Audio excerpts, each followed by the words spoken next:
recording. Move to the middle. Okay. So Cam and Corey, you guys are all set. So it's recording, audio's working. Are you good if I leave? You're excused. Okay. Thank you so much. Yeah, if you need help, let me know. And then at the end, we just need you to. We have your cell number, right? Is I muted already? Unmuted, yep. You guys Okay. can hear virtually, yeah? Yep, okay. Have fun. Thank you. Share my screen. Yeah, let's go share the slides. Your co-host, right? Yeah.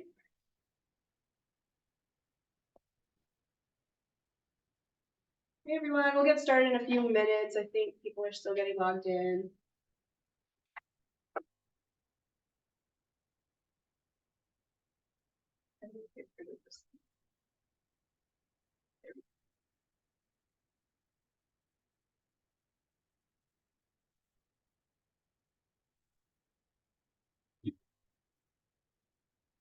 One for an existing project, just for.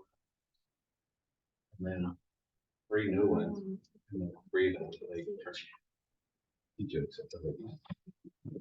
So, I'm sorry. You It's can not so figure competitive that out. already. It's downhill from there. I get into that conversation. Like, This is social. easy for me to do then to they like- feel sympathetic. It's like, I'm not trying to be mean here. But it's the one thing they do have in control of. They have control of submitting it. I think just. And they can't get that, right? I'm not gonna say I feel sorry to it, only because that's the easy, that's the most subjective thing. Yeah. I can't easily type. You had a month and a half. You know what I mean? So I it's think like, I should take on the slide switching. yeah, and plus, you know, the other projects that were rejected in the past, then get, you know. Yeah, they get, Yeah. they say, what, how can you get in treatment? Yeah, it's like next thing you know, I'm getting sued. Just so you know, the room is unmuted in case there's any specific talks you don't want public. It's nothing that is nothing that's. So anyway, my credit card number is.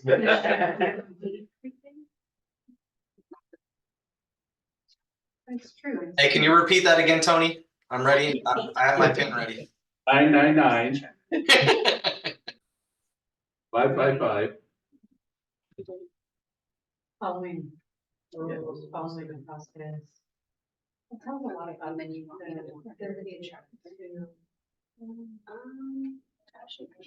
If that's say it is, like, kind of requires going to market. So you have to be able to really keep it going forward. What is expected. Unfortunately. It is, and it's across the board.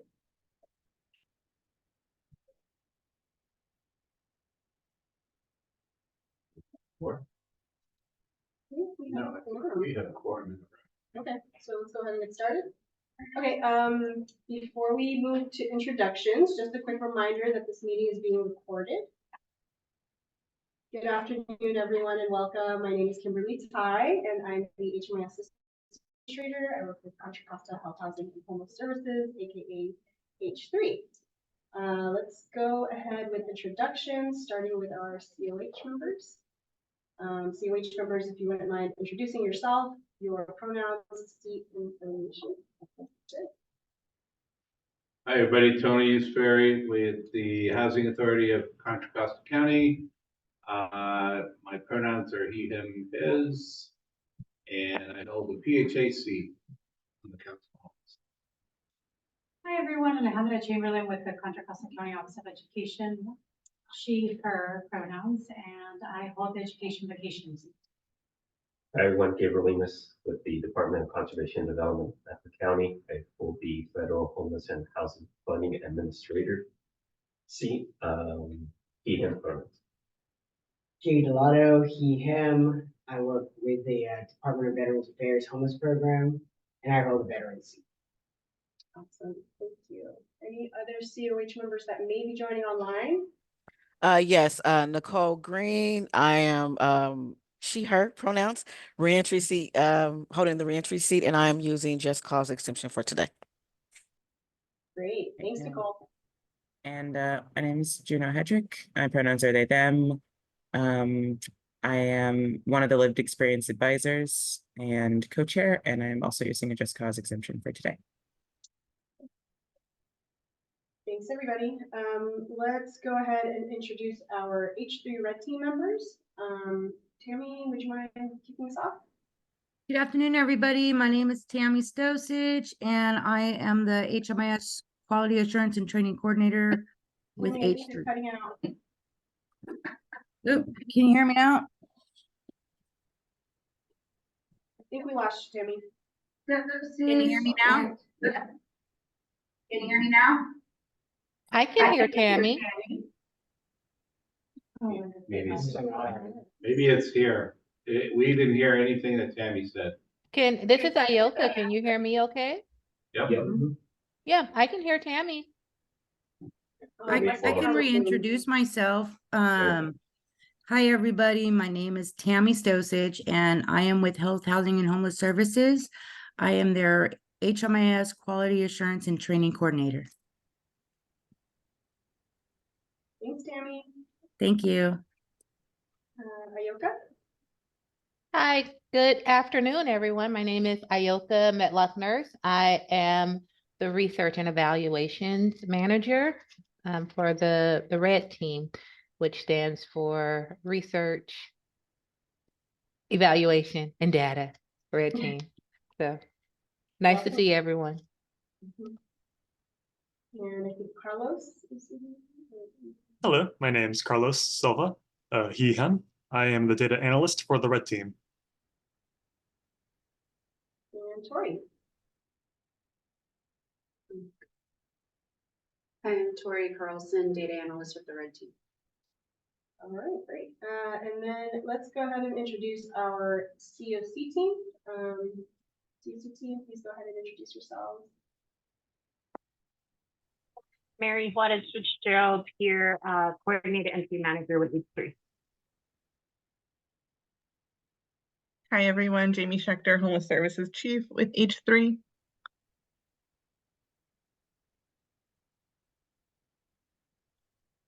I think that's everyone from our team. Yeah, I think that's it.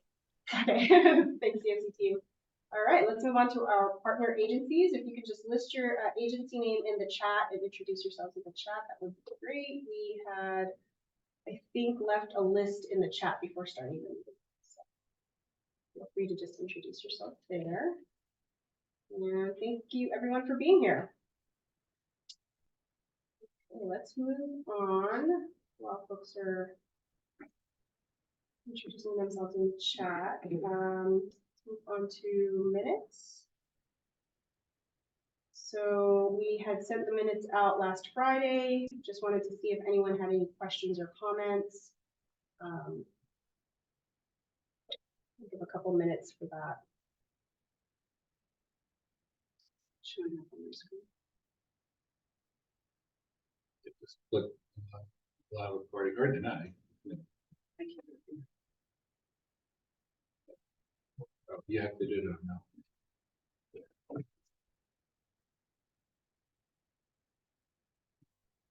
There we go. If there are no questions or comments, do we have a motion to approve the minutes? I'll make a motion. We approve minutes. I'll second. Thank you, guys. Okay, next up we have agency updates. This is an opportunity for anyone to share announcements about upcoming events. Do we vote on it or? Oh, yes. You know, Sorry. Let's go ahead and vote for approving the Or we minutes. just make motion. I'll make a motion. We've got. we do roll call, vote or I don't know how this. typically, I think that's. Typically, the roll's called. You know, there's Whoever's the voting or the members of the council.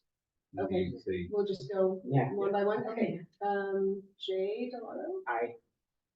Gabriel. Aye. Linda. Aye. Aye. Awesome. Thank you, guys. We have Do we Nicole. have people on? Oh, and Juno and Nicole. Aye for me. And then I would sustain since I wasn't at that meeting, correct? Nicole. Okay. Yes, and Nicole, I Let's sustain. note that down. Okay.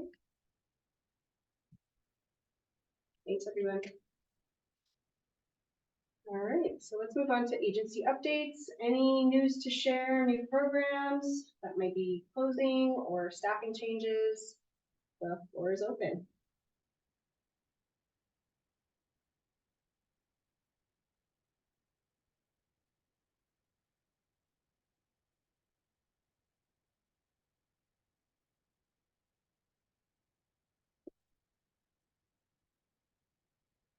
No updates, nothing going on.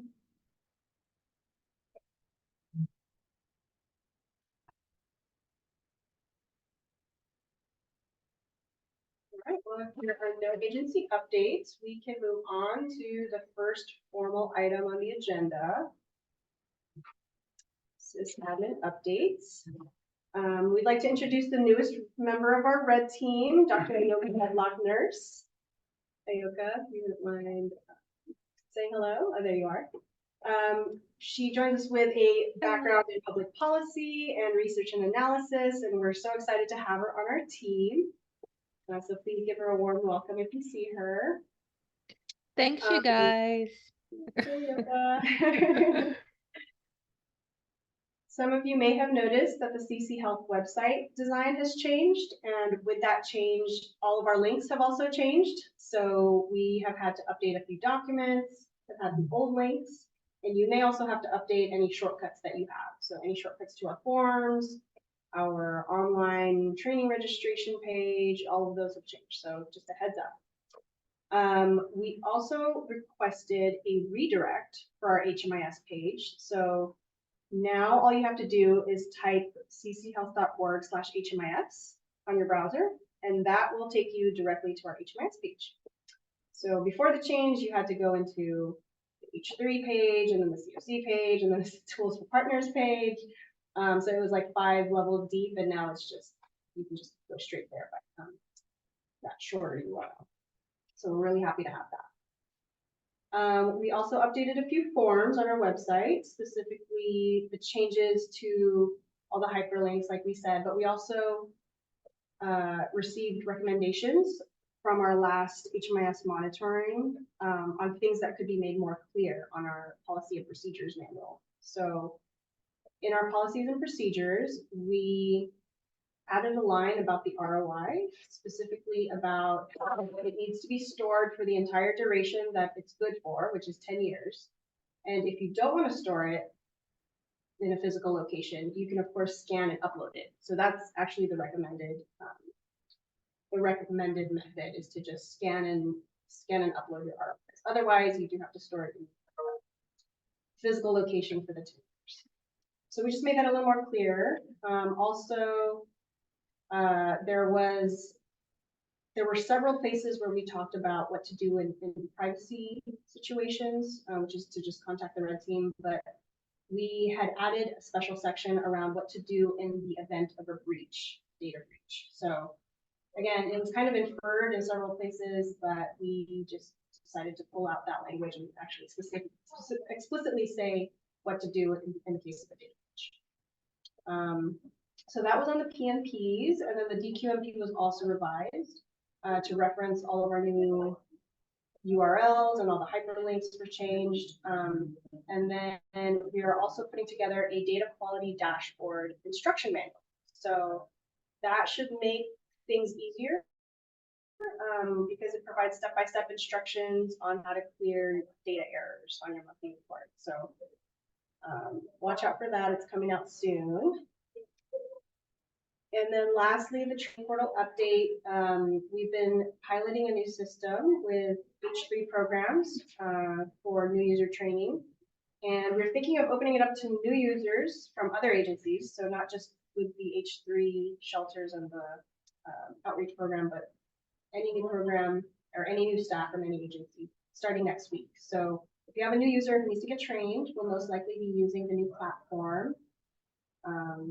And at some point in the future, once everything is tested, we'll open it up to the COC, and you can take trainings, log in as you need to, anyone can access materials, and so on. So we're pretty excited about that. Any questions on any of those topics? So is the training like self-guided or? It is, it's a video self-paced training, so you don't have to physically come into a place, get, live trained by Tammy. It's all self-paced.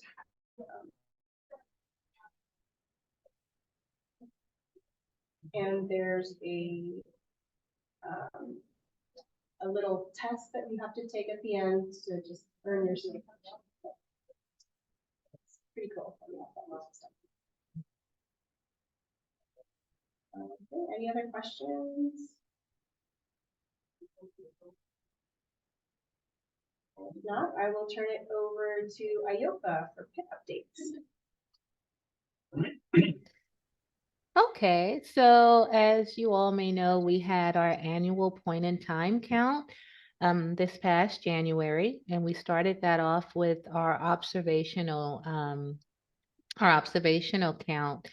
And I just wanted to give you guys an update on that point in time, which shows the volunteers. One of the things that we noticed when we did the trainings in each region, West, Central, and East, that a vast majority. Yeah. Oh, can you guys hear me okay? Yeah, I can't hook up to the TV.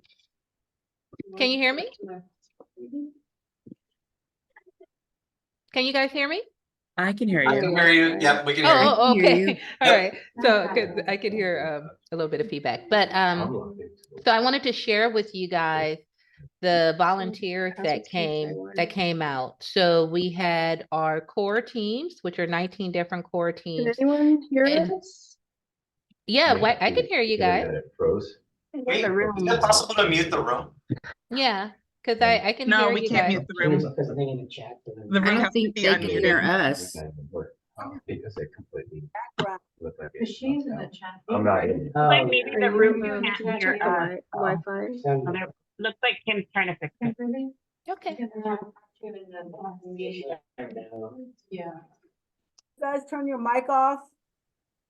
They can't. So if you close, well, then not Is everybody. that They it? just can't hear JMS, us. is that the new I think they're trying to setup?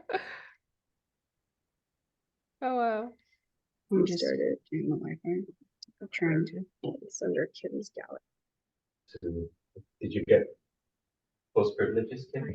There we go. Bear with us, you guys. We have a new tech configuration in the conference room.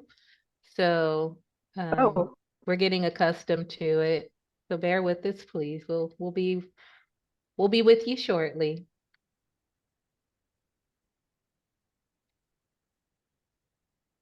We can hear you all, but we don't see it out here.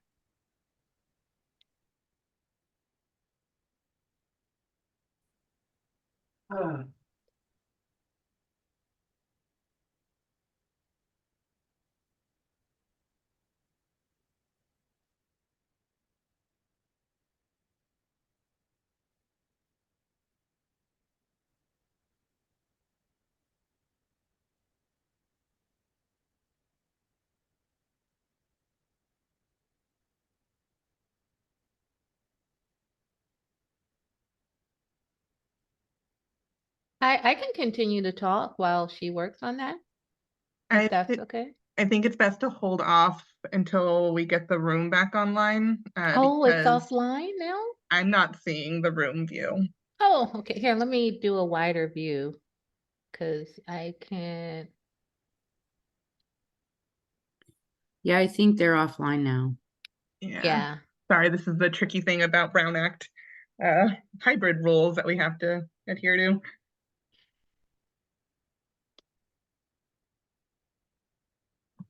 Okay, can everyone hear me? Yes, we can hear you. Yes, there you are. Hi, I just logged into the laptop because the room computer froze up and we couldn't hear you all. I don't think you could hear us. Oh, we could. We could hear you. Oh, you could? Yeah. Yes. Oh, so I guess the microphone was still running. Yeah.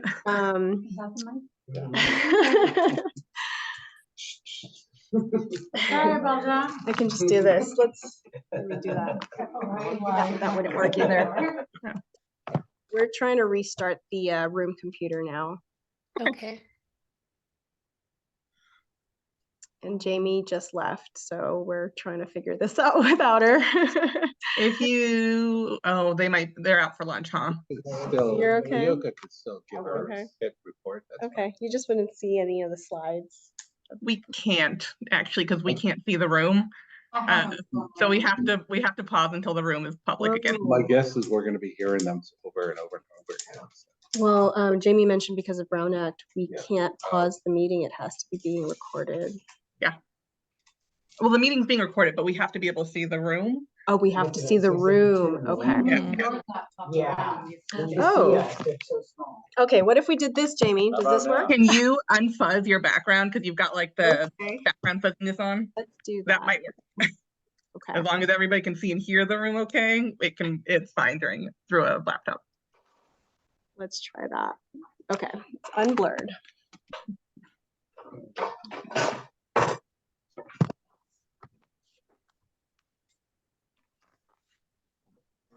It's not very widescreen, but It's okay.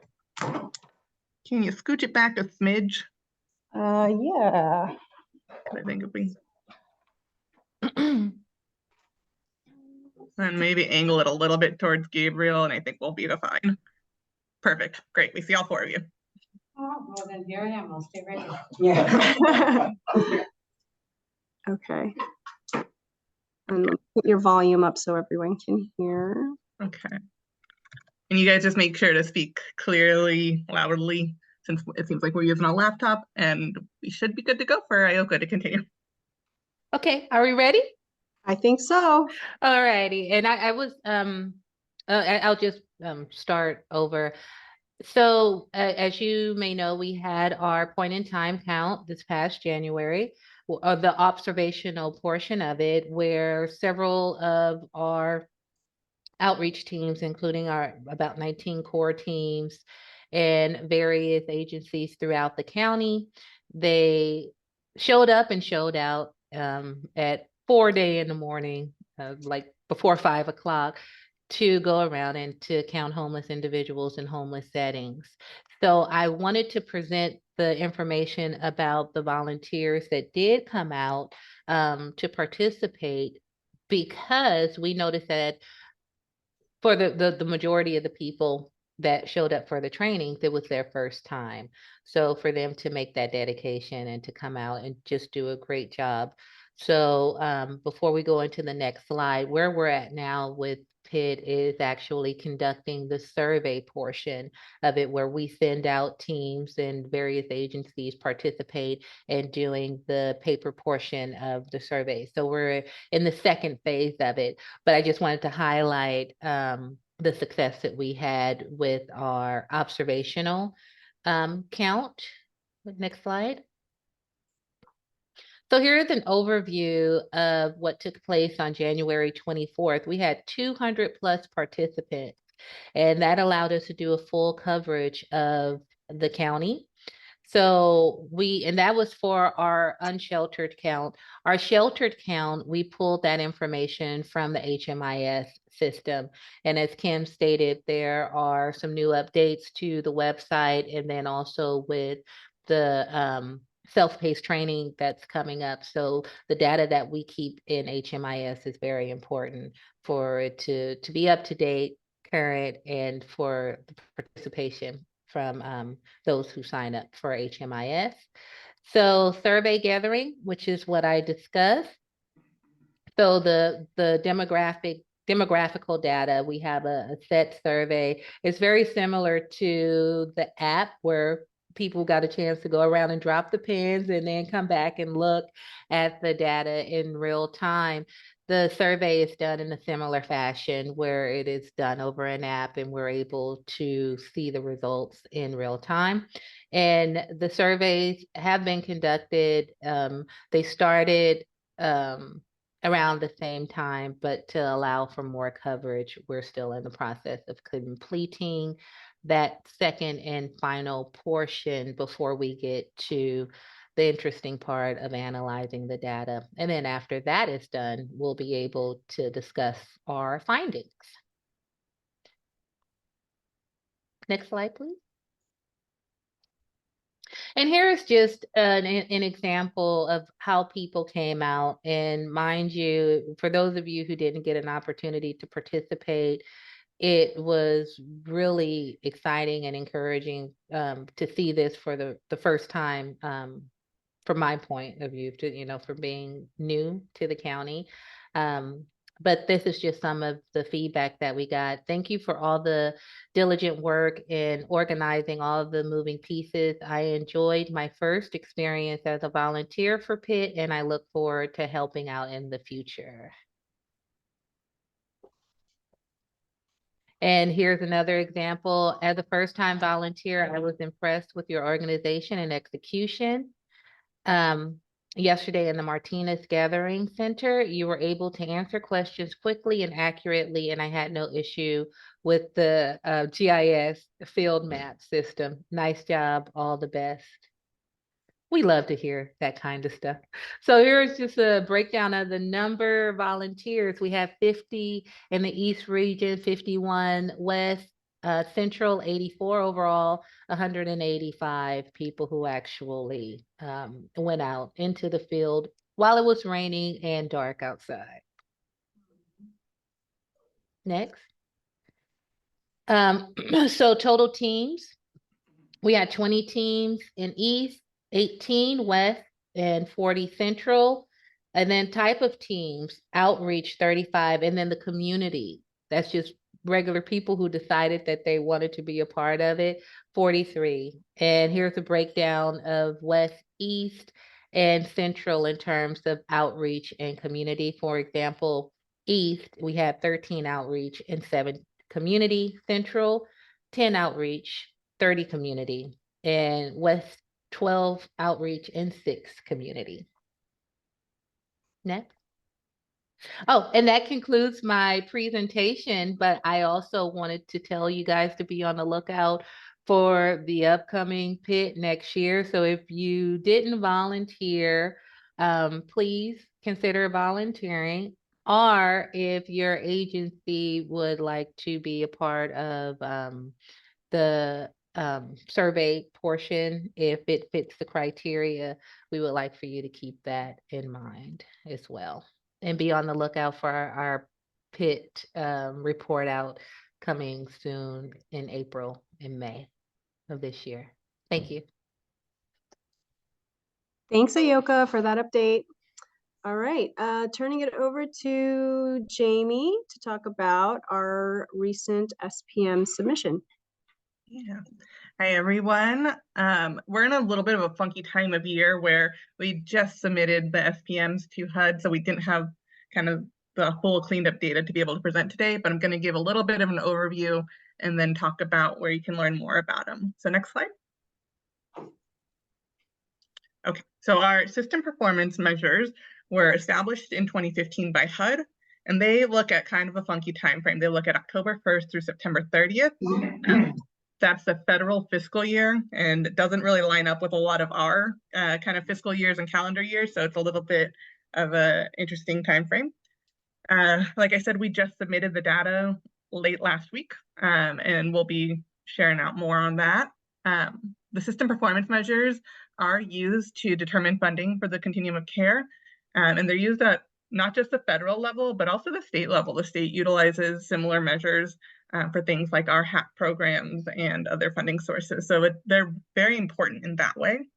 And I shared last week at the Council on Homelessness meeting that our COC got the highest score you could get across the country, which was really exciting. And the system performance measures, I think, play a really big part in that. And so this data is really important. The work that all our HMIS admins and our red team does is really important. It's a great overview at a system level, but it's really challenging because it doesn't break out data by individual programs or project types or subpopulations. So really, it's intended to be that high-level system view, and we can't change the HUD reporting templates to get into the nitty-gritty of them. So it's a piece of the data puzzle, not the entire story. Next slide. Okay, so here are the 7 key measures. We only actually report on 6 of them. I think HUD is still kind of fine-tuning that 6 measures, so I kind of grayed it out. It's not the most visible. But measure 1 looks at the length of time homeless, and it does it in a couple different ways. So when you get to the actual spreadsheet of system performance measures, there's like a 1A and a 1B. Measure 2, it looks at returns to homelessness over kind of various slices of time. And measure 3 looks at the number of people experiencing homelessness. Measure 4 looks at increases in income, both kind of cash and employment income and non-employment income. Measure 5 looks at first-time homeless, and measure 6 looks at prevention. And again, that's one that hasn't been quite fine-tuned. We don't submit data for. And number 7 looks at positive outcomes. And again, that's sliced in a kind of a different way in a 7B1, 7A1, like very different slices get reported to the HUD about that. That looks at positive exits to permanent housing, to shelter from unsheltered, those sorts of things. Next slide. So how to use system performance measures findings. It's helpful to kind of understand how the COC has changed over time. The cool thing about the full report is it pulls in data from last year's report. So you can really see on paper how we changed from one year to the next. And it helps us consider kind of programs and policy changes that were related to COVID-19, because we can look at many years back and see how are we still seeing the impacts of COVID? It helps us consider changes in funding sources and priorities and initiatives. I think you can see really clearly the impact of things like the emergency housing voucher program. When we get a lot more positive exits because we have a lot more permanent housing resources in our system, you can definitely see that in the system performance measures. And it helps to consider influences outside of the COC, like economic shifts and housing capacity and how we are doing at the system level. We like to use the program model performance measures dashboard that's built into HMIS to understand similar data at a program level. So again, SPMs have that limited utility because they only look at that really top level data, but our program model dashboards help our providers look at things that can inform the SPMs. And it can help us set goals for system performance measures for the COC. So things like length of time homeless, that's not just a goal within the system performance measures that sits in a lot of different places. So it can help us understand what's our trajectory and how should we be setting goals. I think I have one more slide. Great. So next steps, we're going to share some of that submitted data at the PATH work group meeting. That is next week, I believe, on the 21st. I included the registration link in the slides, and we can drop that in the chat as well. And just kind of a highlight, I do really want to give a shout out to our HMIS admins and our red team, because the data quality this year is fantastic. Last year, for example, in our emergency shelter programs, we had 181 folks who left the programs and we were missing exit destinations for. That happens. Sometimes people just leave and don't tell you where they're going. But this year we only had 5. That is a huge improvement, and good data lets us have good data. When you have bad data going in, you can't really make decisions around that. So that's really the incredible work of the folks at every single agency that's in HMIS and the red team for doing all of those corrections that you guys have done. I think you had 11,000 SPM edits that you guys followed up on. Yeah, sounds about right. Yeah. So really big kudos to the H3 red team. Any questions about SPMs before we move on? The only question I had was, this is Alejandra, in regards to the measure 6. Mm-hmm. You mentioned that the data was not available. Is there information in regards to why it wasn't available? I can't speak to that really unless Kim, you know better, but from my understanding, HUD just hasn't really configured that measure yet. And it might be because prevention's kind of a program that isn't really uniform kind of across the country. Like everyone has shelter programs, everyone has rapid rehousing and PSH funded through HUD, but it's very spotty when it comes to prevention. So I don't, that's just my conjecture. I don't actually know why that hasn't been updated to be included in system performance measures, but that kind of sits with the HUD data people. Mm-hmm. I have a particularly interest in that prevention data. So. Yeah, we share a lot of data around prevention at PATH. So I'm happy to share kind of previous dashboards that were there, that were presented there. And a lot of the data that we have in our annual report really speaks to our prevention programs. But yeah, for some reason, the system performance measures haven't quite swooped that information up yet. Okay, interesting, thank you.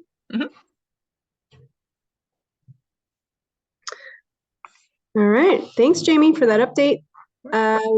Turning it over to Mary for COC and CE updates. Hi, everyone. Mary Flores Fitzgerald, Coordinated Entry Manager. Next slide, please. I just have a few updates for everyone and a few minutes for questions after if there are any. So jumping right in the last time I was with you folks, I shared our Coordinated Entry Annual Performance Report that we submitted to HUD at the end of 2023. So I shared some data points there.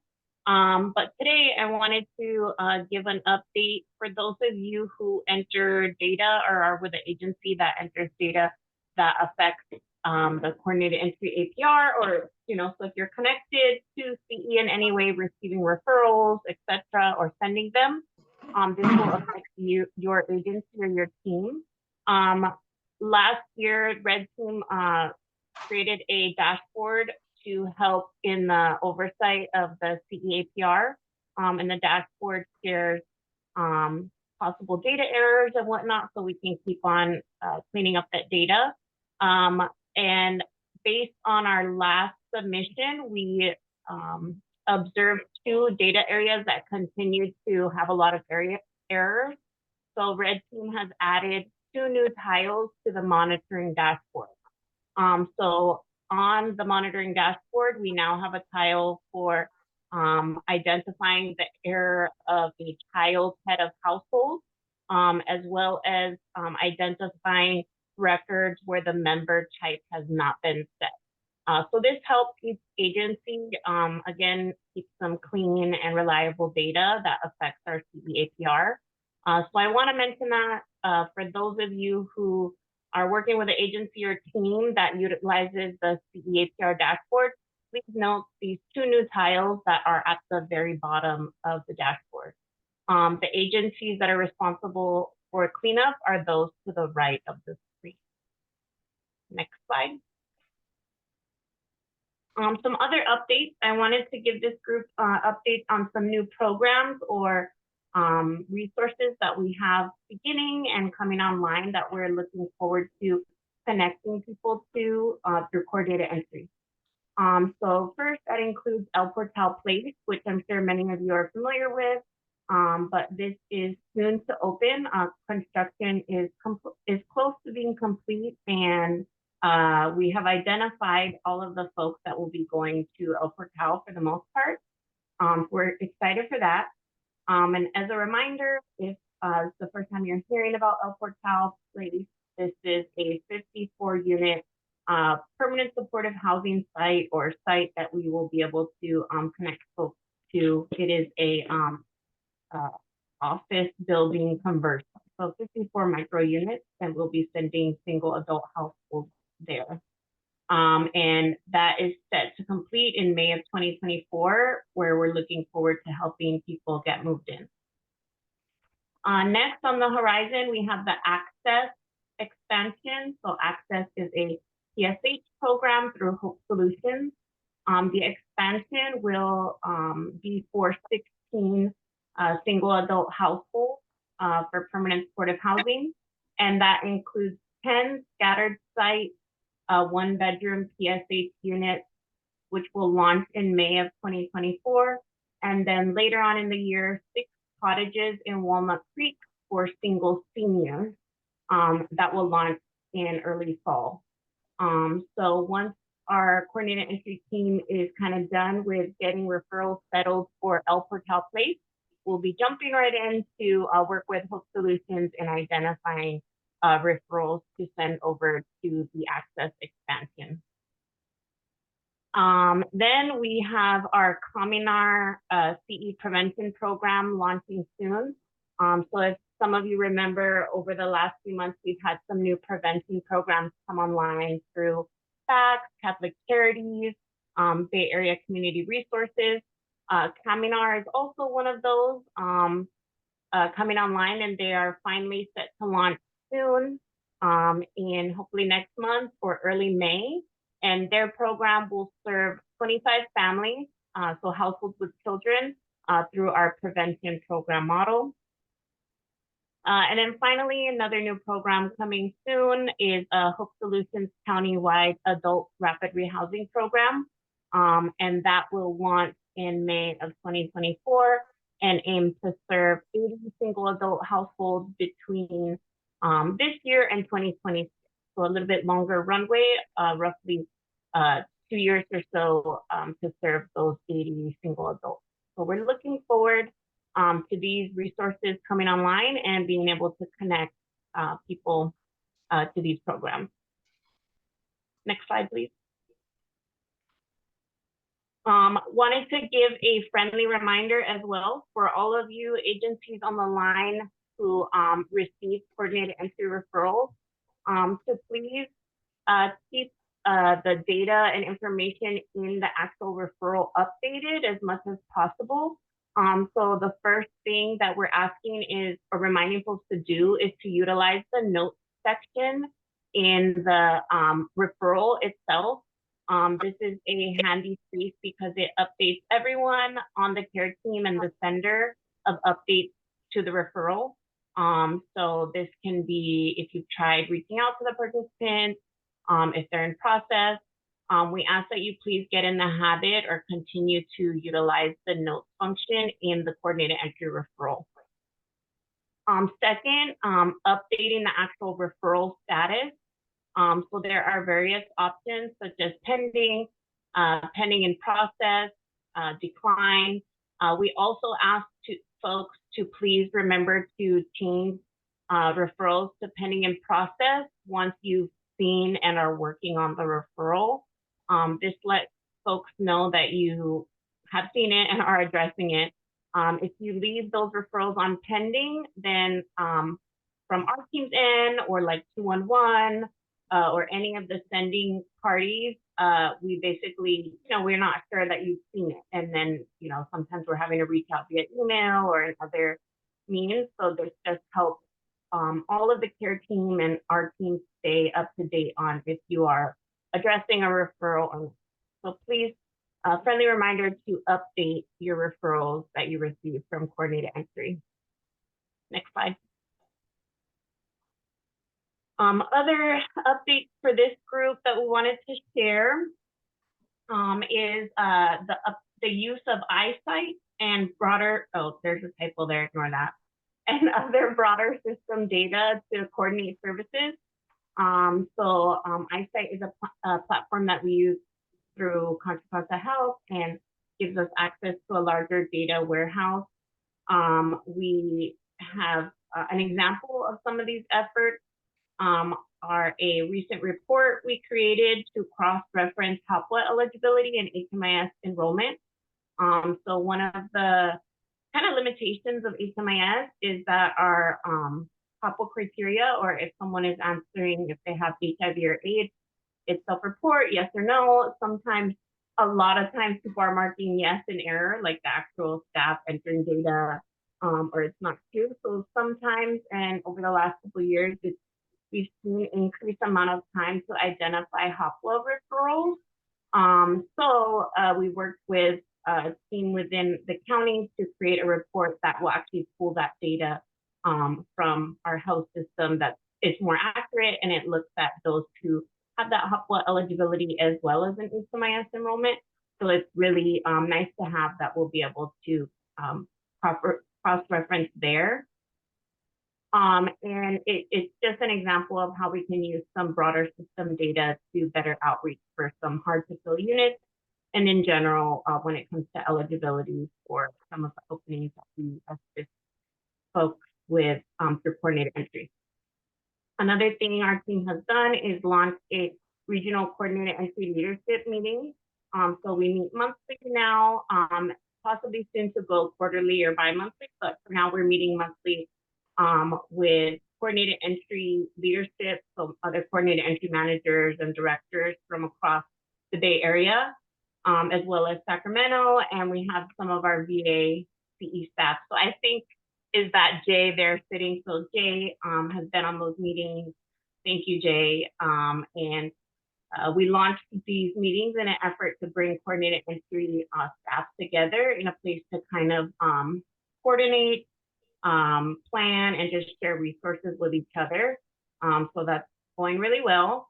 And just part of our larger effort to really provide system coordination and infrastructure around all the work we do. Lastly, our team has also started monthly meetings to increase collaboration and coordination with our prevention program providers and rapid rehousing program providers. Right now, those meetings are limited to the providers that take their referrals from coordinated entry.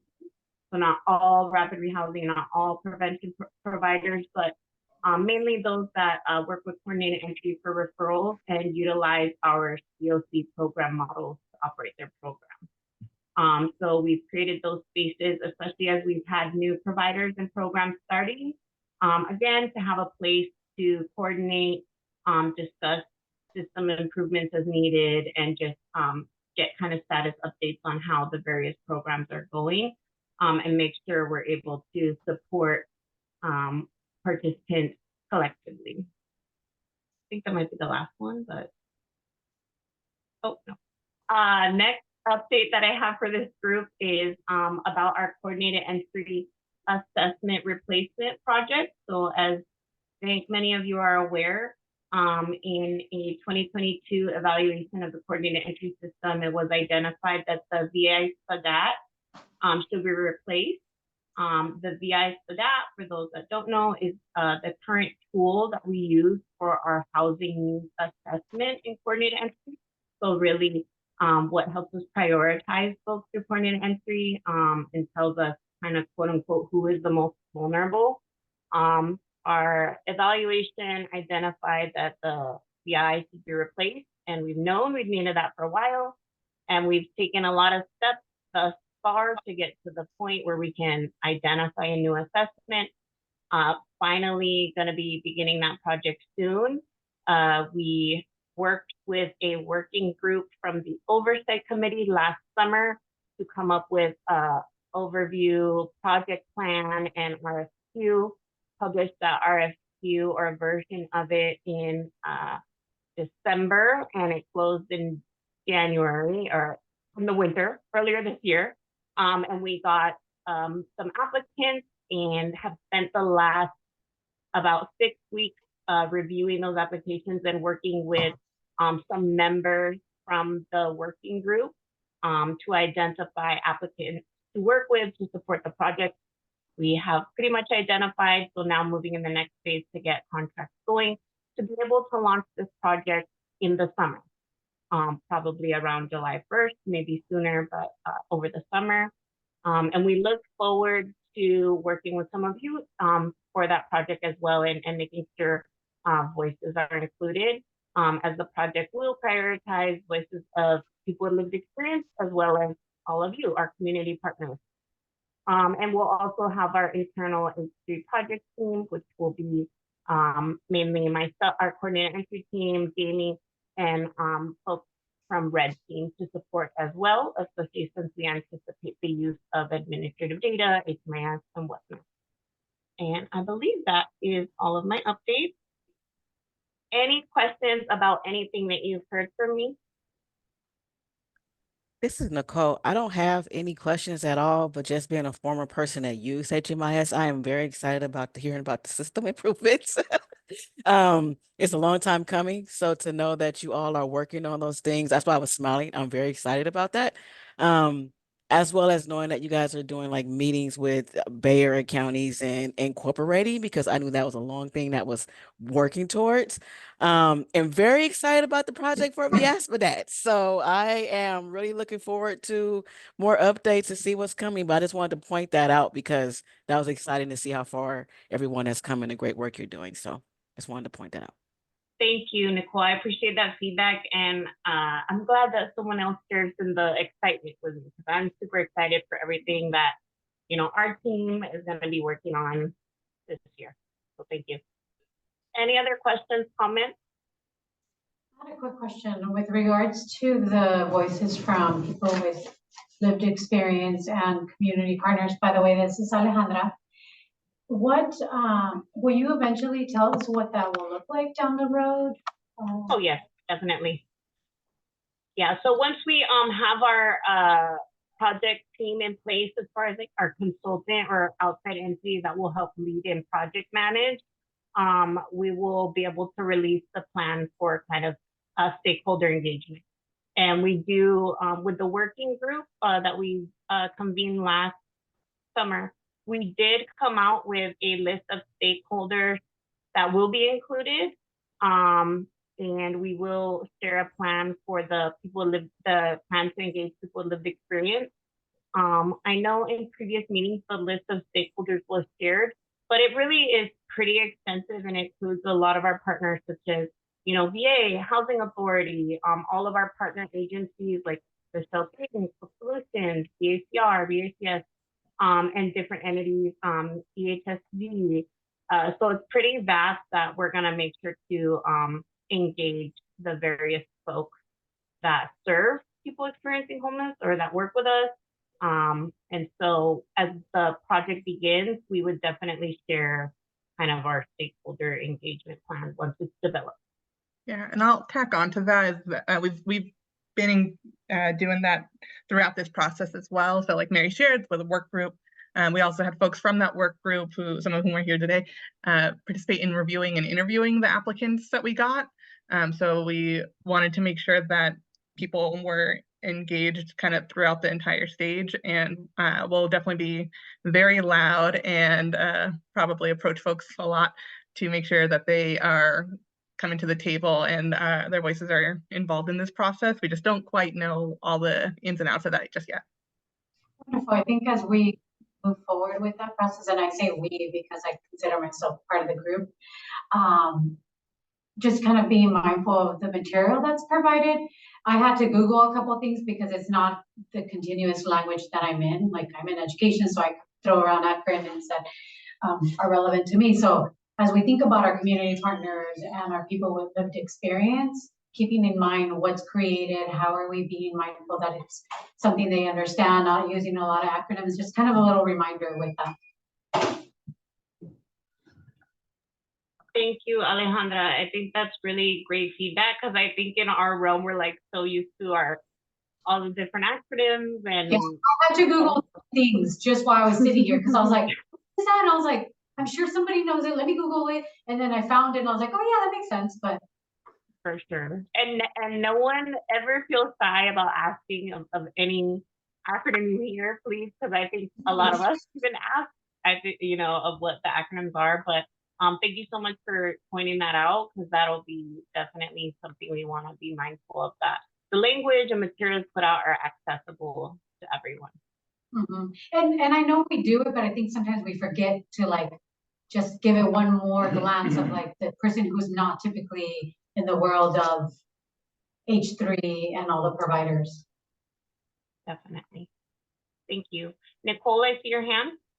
Yes, as always, I have a reentry question. Are we going to include stakeholders that have experience with reentry? I know that you named some Hope Solutions, BACS, and I don't know if Laos is included, but a lot of them don't know about like the VIASPA that are their system at all, right? But they do touch those that have lived experience. So I just wanted to see if they will be included. Definitely, that group was named as a stakeholder, and then Nicole, you're on our council, and hopefully, yes, I mean, you know, plugging in on your calendars to eventually, you know, be tapped for or just plan to be asked. Okay. But definitely, the reentry population, those formerly incarcerated or partners working with that group are included in the stakeholder. Okay, thank you. Stakeholders, definitely. Anyone else have any other questions? All righty, well, thank you. And if you think of anything later, feel free to reach out to me via email. Thank you. Thanks, Mary. All right, Tori, up next with data quality updates. Recording in progress. Is everyone able to hear me okay? Oh, that's Yep. switch. Little bit of an echo.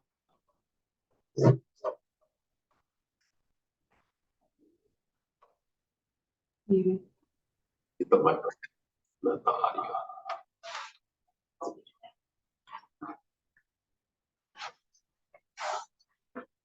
So, oh, we're still getting echo. It's because the mic is still on. Okay, so we had a couple updates for our data quality dashboard. We're maintaining our scores in completeness and accuracy, which is great. And our timeliness has improved over the last 6 months, which is fantastic.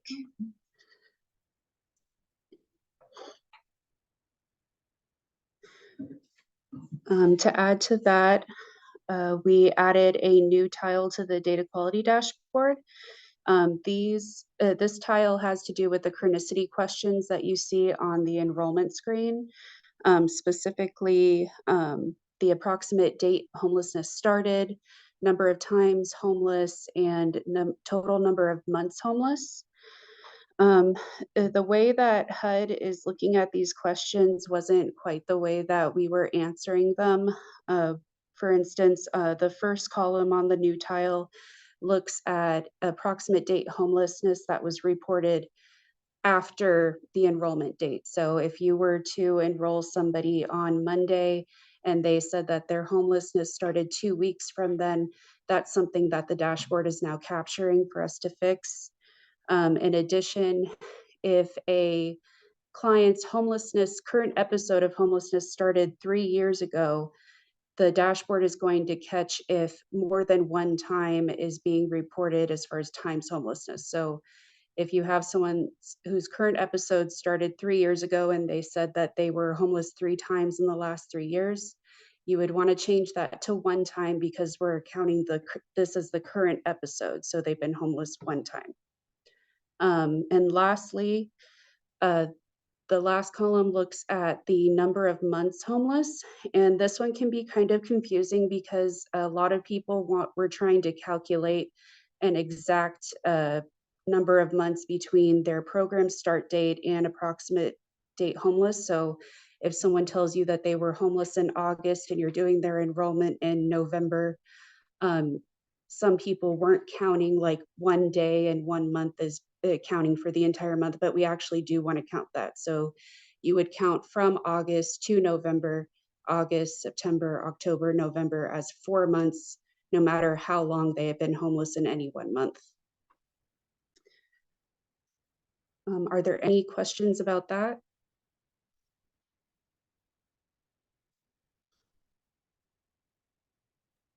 No questions, just excited. Thank you for those updates. Yay.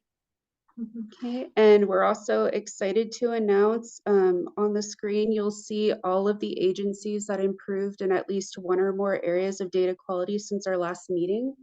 And we've entered all of you in a raffle. So yeah, this is the For a new first time. car. So whoever we pull is going to either get a Starbucks or Amazon gift card of your choice, and that will be sent to the AA for your agency.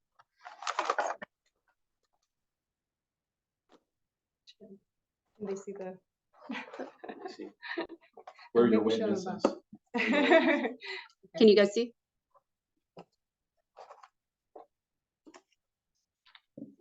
Oh, there's 2. And those are everyone who participates in HMIS. Well, these are the agencies that showed improvement in their data quality. So there were quite a few entries, yes. But there's more than those. Yeah, who in actually- HMIS. Yes, there are more than those in HMIS. So wanted to recognize the ones that improved their data, and the winner for this week's raffle or this month's raffle is Trinity Center. I don't know if I can see it on my camera. So the AAs for the team will be getting an email with a gift card, and you can let us know which one you'd prefer, Amazon or Starbucks. Yep. And next slide. Oh, okay. All right, we're at the part of the agenda where we can accept questions and answer any questions. Thank you for bearing with us, everyone, with our technical difficulties.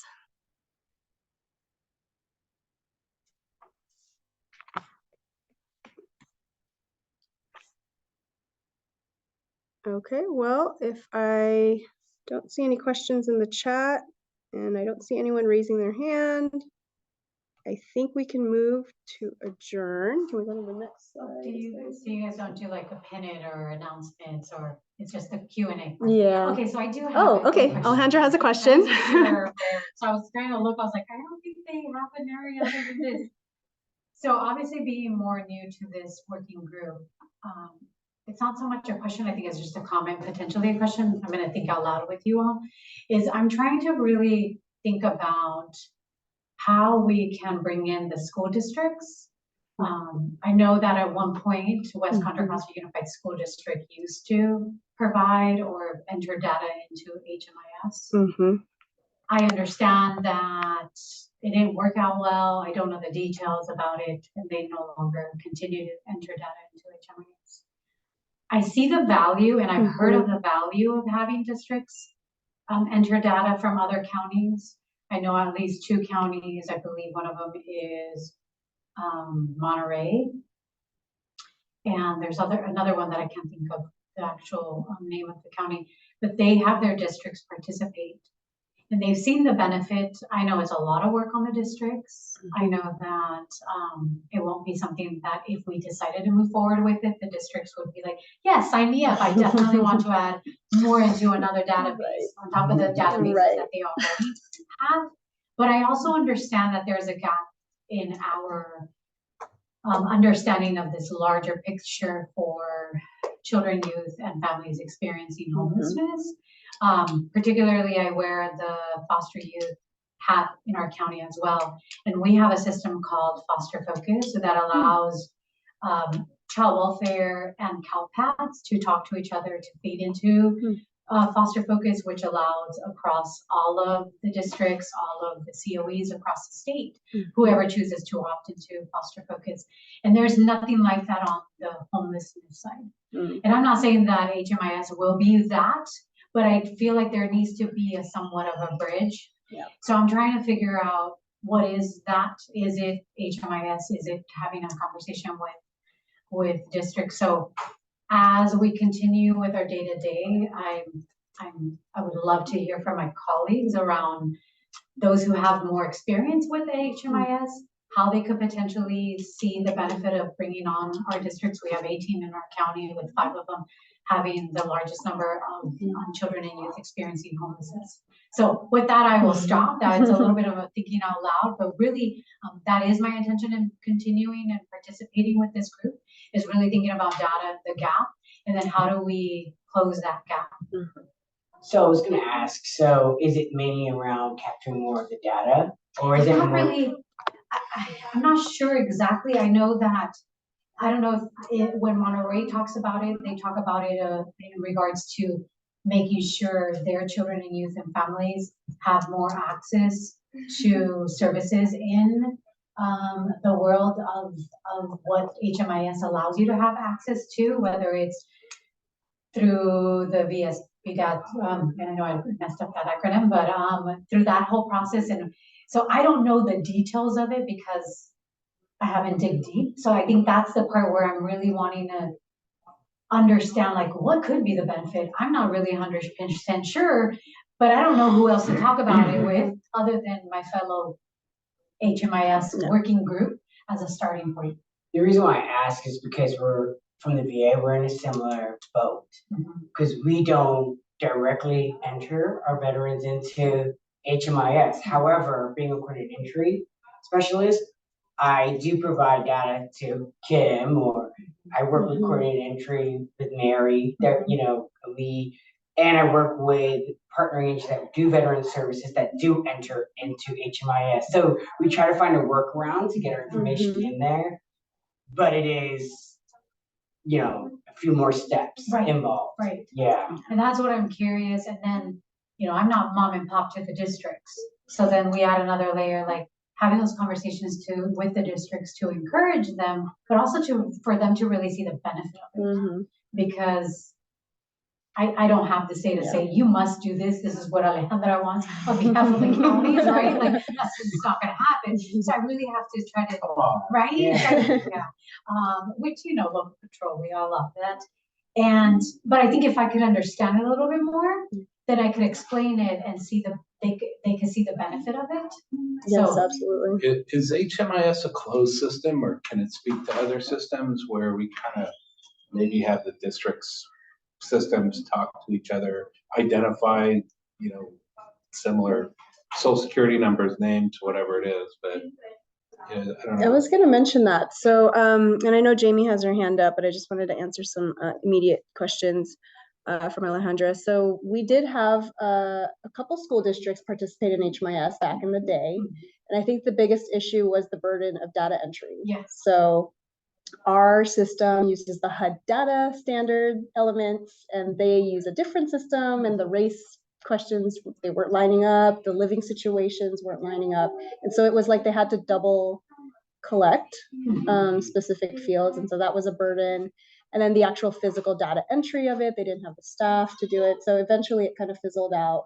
But I do think they maybe they don't see the benefit, but we definitely see the benefit. I think us, you know, in our COC would definitely, I think, consider a data integration or something. There's, you know, it's been a good 5, if not 7, 8 years. Yeah. I feel like I'm sure technology has allowed us to move forward where we can look and be more innovative around what is now available to do that alignment. And we can do imports. So we've done imports with the VA and with Jay, so he's familiar with that process. And that kind of answers Tony's question too, is you can integrate the two systems. Yeah, I'm just like talking about my programs too. None of our programs are tied into HMIS unless someone's manually doing it. You know, like on the H3 side, right? You know, we don't get any access that way. Yeah. So, anything to add, Jamie? I see your hand up. Yeah, I love this conversation because I've been wanting to figure out how we get our hands on that education system data. And I think part of the challenge has always been the way that our access points are set up. Our access points are the ones that conduct housing needs assessments. And so that's our core care and 211 call teams that do that. And so when we have new providers come into HMIS, it can be challenging to see like, well, what are we recording in here? What are we trying to get in here? Because we can't do the housing needs assessment ourselves. So that might shift, you know, as we redesign our assessment tool. And that might provide more value to the school districts as a way to pitch it to them. And it could be really interesting to see how to get them in. I also think it's been challenging as well because of the way that we define homelessness differently between school districts and like the HUD COC definition. So a lot of times folks who are precariously housed don't qualify for a lot of the resources that flow through coordinated entry. And it can be another thing that maybe dissuades people from wanting to take on that double data entry. And while we can import data, I don't want Kim to undersell the amount of effort that the red team has to put into making sure that the, you know, imports are clean. There's a lot of duplication that can end up happening. You know, someone goes by John in one program, Johnny in another, and you know, they might be off a digit on their social or something, and all of a sudden we've got duplicate profiles. So they do a lot of cleanup, I know, on the red team side to make sure that we're not doing that. And I imagine that the data from school districts might be larger than the VA data. But all that to say, like, there are things we can look at doing kind of now-ish. That doesn't mean HMIS integration necessarily, but could be data sharing agreements. We do that with our, you know, our VSPs, our victim service providers. And we look at, you know, what is the data they're collecting? Do they have folks who are eligible for our community queue that we want to make sure that we're getting folks in who are like by mandate in different systems, still having them connect to resources that they're eligible for. So there might be something we could maybe look at doing there that wouldn't require, you know, folks entering into HMIS, but could be just better coordination between the two entities. Thank you, Jamie.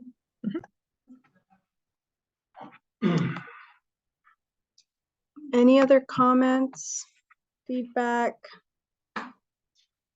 pin it items?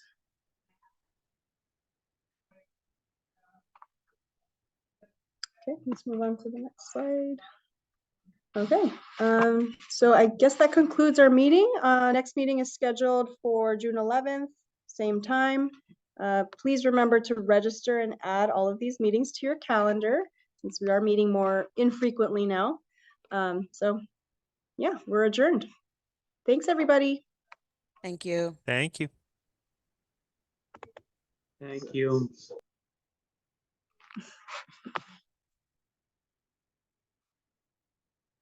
So the next one's virtual. I can't remember which ones were virtual and which ones were. It's on my hybrid. calendar twice. Okay. Thank you guys for helping us troubleshoot that. I was like caught in a weird situation. And I'm glad we have 3 computers. I wish I was more familiar. Yeah. We were here. You guys are still recording, by the way. That's right. One of your pro. It's either that one or that one. I'm sure that one's secret. This one doesn't have it up. Good thing we didn't talk about them. I didn't talk about Gina. You'll just have to just exit out of. This is my staff, so.